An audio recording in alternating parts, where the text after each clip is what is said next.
I'm a recovering addict, and when you're in recovery, sometimes I think that we may substitute one addiction for another.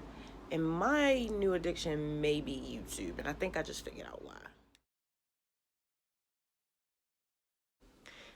I'm binge watching this show called Homeland, and I'm watching it on Hulu.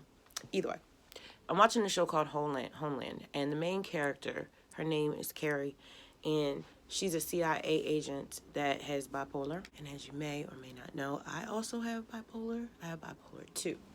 So I really relate to her, and that's not the only reason I relate to her.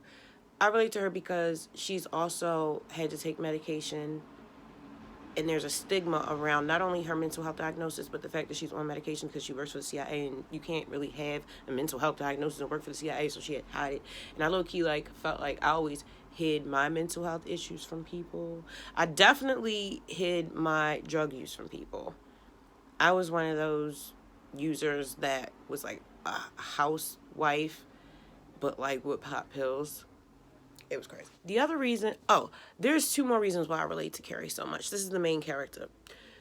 Carrie also had her child taken at one point, not just because her job endangered her daughter and her daughter didn't feel safe. And one time Carrie fell asleep with a gun in her lap just in her daughter's room.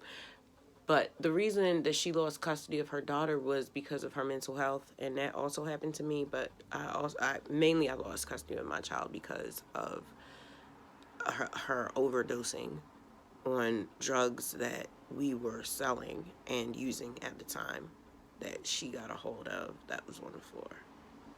So that is how I lost custody of her and her siblings. The other way I relate to Carrie is because she has foiled a lot of schemes to bring down the government. There's been a lot of double spies and all types of stuff. But the point is, people have doubted her. People very close to her that she trusted and that she trusted to trust her didn't believe her when she needed them to until it was too late. And then everybody took losses. And I can relate to that a lot. This morning, I'm sitting on the bench looking out the window, just talking to Spirit and just thinking over things that I want to improve about myself. And I started thinking about my dog that just died and how much he reminds me of Anubis. And I imagined Anubis protecting me. I'm letting you into my most inner thoughts. It's not like I thought I was going to tell anybody this, but this is what I was really thinking about. And it made me think of all of my losses as far as people who are dead. You know, my husband is dead. You know, I have friends that are dead. I have animals that are dead. I have adopted family members that are dead. And it's just like, they all came back to back to back, and I don't think I've taken the time to process that. And right when I started to feel emotion about my losses, I pictured myself getting up and going to start to watch the show Homeland. And in that moment, I realized why I delved so deep into escapism.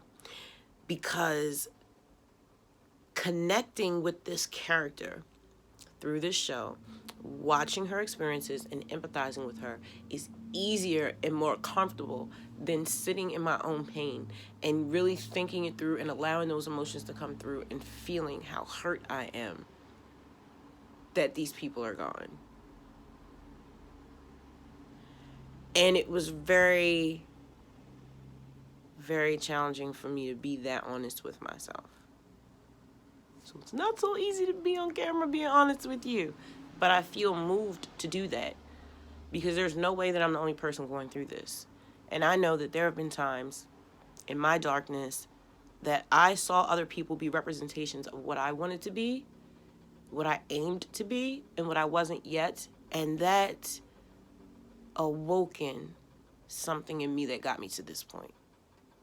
Because when I was in that rehab and my ex had cheated on me and left me in my addiction, even though I had stayed with him for 20 years beside him with his, and it broke me. And when I was in rehab, I was dead. I was dead emotionally, physically, spiritually. Like, I couldn't even walk. I couldn't even speak. Like, I had nowhere to live. They had taken my kids. My husband had left. I was in deep, deep, deep addiction. I had lost my house. Like, we low-key had a mansion. I lost everything. My album that was handwritten, someone who was my best friend, who I let stay with me, took everything. Every piece of clothes I had. Everything.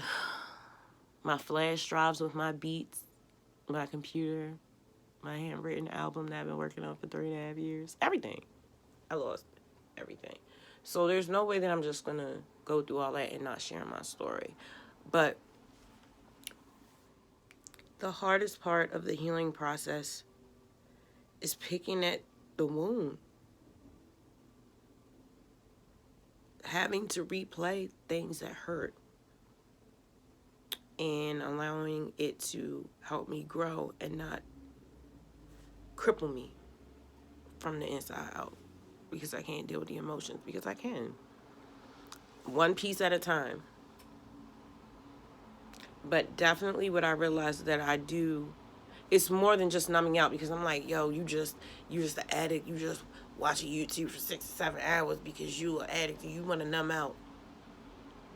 But now I see that it goes deeper than that, and that's why I'm the Fury of Abyss, because I always go deeper with rage. I take that rage and that pain, and it pushes me to go deeper and see what things are really about, see what people really about, what the lyrics really mean, what the words really mean, what are you really saying, what you really about.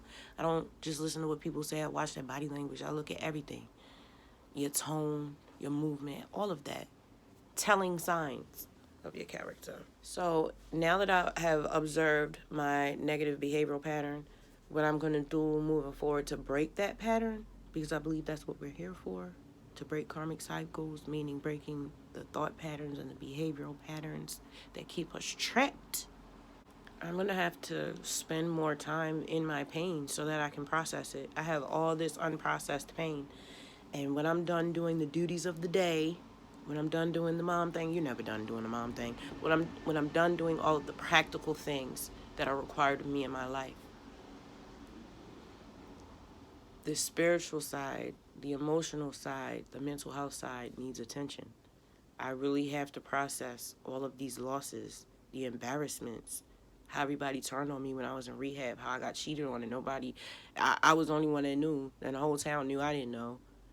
And I'm being blindly faithful to someone who is disrespecting me in front of everyone. And then I'm taking that and turning it in on myself like I have no value. And then I'm using drugs even more. And then I'm not there for my kids. And then the one thing that does matter, which is my kids, are gone for 8 years. So it's like, those things I've never really processed because I always used drugs to not have to deal with that. But now that I'm living a sober life, I have to deal with those issues and process them. And that's what I'm going to do. Thank you so much for joining me. I appreciate every like, share, and subscribe. Shout out to Warrior's mom. I love you so much. Thank you for all of your comments. That curry pasta video was all for you. All right, y'all. I will see y'all in the next video. Peace.